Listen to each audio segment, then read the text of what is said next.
Blackstone Audio presents The Little Giant of Aberdeen County by Tiffany Baker. For Edward. Part 1. Prologue. The day I laid Robert Morgan to rest was remarkable for two reasons.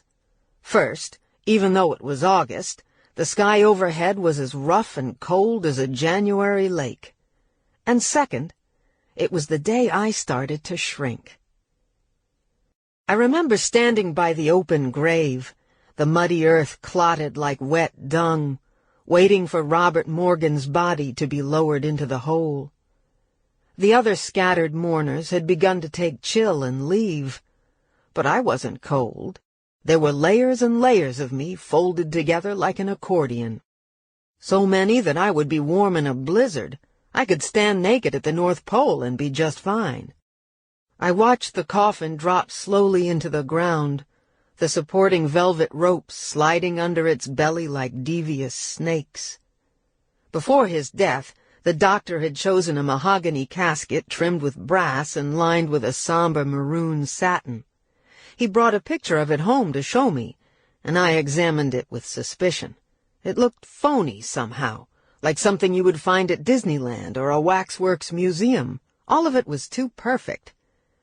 Now, however, as it settled with a lonely thump at what seemed like the bottom of the world, I saw that it would rot as soon as anything else down there, brass scrolls or no.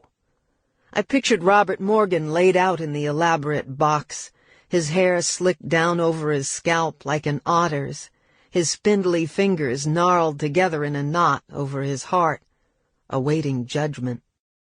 I had chosen the doctor's favorite black suit for his burial, had brushed the cloth carefully before delivering it to the undertaker's with a striped tie curled in one of the pockets, socks and underwear stuffed in another.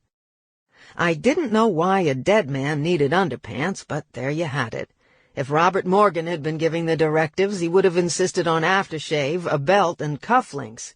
But since he wasn't calling the shots anymore, I left these items home. Now that the doctor was shut up in his box and I would never see him again, I wondered what the undertaker had done to close the cuffs on his shirt. Did he keep a spare pair for such an occasion? Had he used wire or thread?